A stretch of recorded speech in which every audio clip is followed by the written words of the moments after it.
नमस्ते। आज हम समझेंगे कि हार्ट क्या होता है, हार्ट के क्या कार्य होते हैं। ठीक है, पहले हम देख लेते हैं कि हार्ट में कितने चैम्बर होते हैं। हार्ट में 4 चैम्बर होते हैं, एक अलिंद, एक नीले।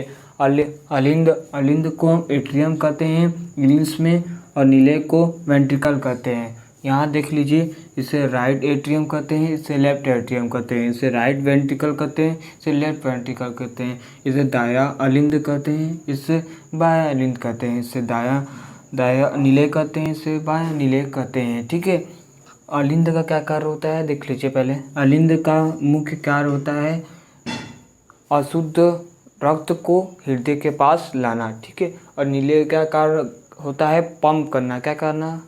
पंप करना। ठीक है, हमारा हृदय, आपको पता होगा कि हृदय एक बार में 72 बार धड़कता है, और हमारे जीवन काल में लगभग 2.5 बिलियन बार धड़कता है।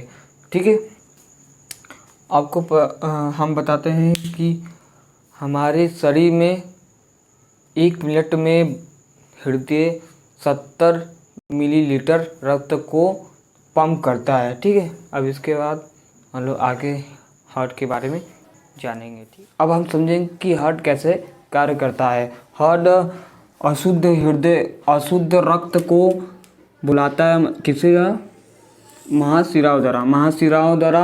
महाशिरा को इंग्लिश में बोलते हैं वेना कावा में आता है। वेना कावा से ये दाया अलिंद में माने राइट एट्रियम में जाता है। राइट एट्रियम से दाया नीले माने राइट वेंट्रिकल। ठीक है, राइट वेंट्रिकल में आता है। राइट वेंट्रिकल से इसको हम लोग पल्मोनरी वाल्व कहते हैं। ठीक है, और इसको हम लोग कहते हैं ट्राइकस्पिड वाल्व, जिसे इस हिंदी में कहते हैं त्रिवलन कपाट। ठीक है, ये जब त्रिवलन कपाट से दाया नीले या राइट वेंट्रिकल में आता है, ठीक है, तो ये राइट वेंट्रिकल में आ गया। ठीक है, अब समझते हैं कि अब ये आ गया कि दाया नीले में आ गया। ठीक, दाया नीले से अब ये कहाँ जाएगा? ये कपाट को हमने बताया था, इस कपाट को हम लोग पल्मोनरी वाल्व कहते हैं। पल्मोनरी वाल्व से ये कहाँ चला जाता है? फुफ्फुस महाशिराओं द्वारा कहाँ चला जाता है? फेफड़ों में। यह फेफड़ों में शुद्ध होता है। शुद्ध होने का मतलब कि इसमें ऑक्सीजन मिला जाता है। ठीक है, वहाँ से आता है, फिर ये कहाँ?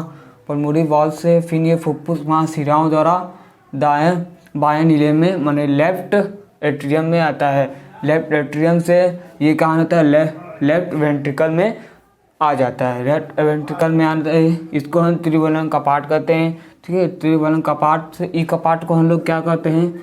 महाधमनी वाल्व कहते हैं। महाधमनी वाल्व इसलिए क्योंकि ये महाधमनी है, और इस कपाट को पल्मोनरी वाल्व क्यों कहते हैं? क्योंकि ये फेफड़े में जाता है, इसलिए पल्मोनरी वाल्व होता है। ठीक है, अब ये कहाँ जाता है? इस वाल्व देख सकते हैं, ये जैसे ही इस वाल्व में आया, अब देख सकते हैं ये वाल्व से फिर ये जैसे ही पंप किया।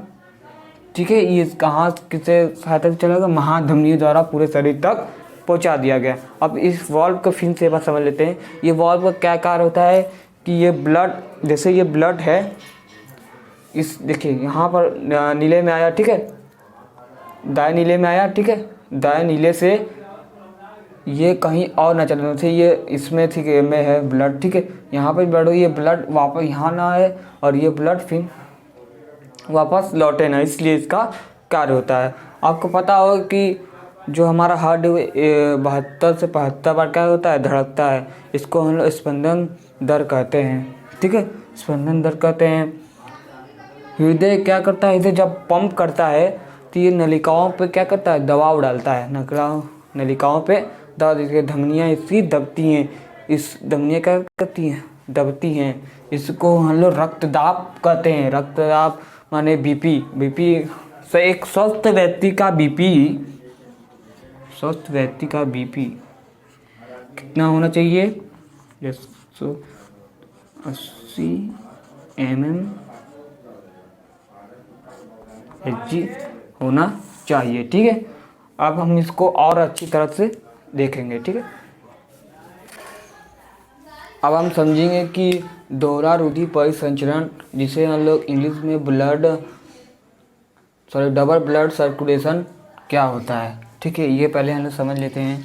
देखिए, हमारे शरीर में 2 बार रक्त आता है हृदय में, ठीक है।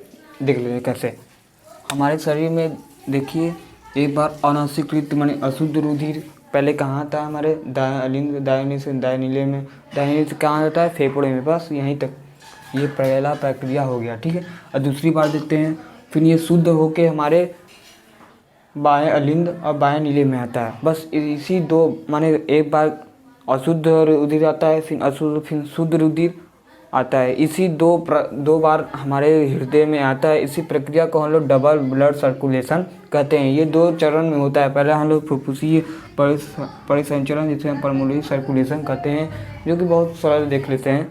यहाँ पर देखिए हमारे शरीर में अशुद्ध रुधिर कहाँ आता है, महाशिराओं द्वारा हमारे शरीर में दायां अलिंद से दाएं नीले में, दाएं नीले से हमारे दाहिने से फुफ्फुस महाशिराओं द्वारा कहाँ चलाता है, फेफड़ों में चलाता है। बस इसी प्रक्रिया को हम लोग फुफ्फुसीय परिसंचरण, जिसे हम लोग पल्मोनरी सर्कुलेशन कहते हैं। अब दूसरी बार देख लेते हैं, दूसरा चरण कौन सा है, दैहिक परिसंचरण। जिसे दैहिक परिसंचरण फुफ्फुस शिराओं द्वारा, ये हमारे फुफ्फुस महाशिराओं द्वारा फेफड़ों से अशुद्ध रुधिर हमारे बाएं अलिंद से बाएं नीले में, नीले से महाधमनियों द्वारा पूरे शरीर में चला जाता है। इसी प्रक्रिया को हम लोग सिस्टेमिक सर्कुलेशन कहते हैं। इसी प्रक्रिया में यहाँ पर भी आप देख सकते हैं कि दाएं अलिंद इस प्रक्रिया, पहले यहाँ देख लेते हैं कि इसमें इधर अशुद्ध रुधिर है, इधर शुद्ध रुधिर है, ठीक है।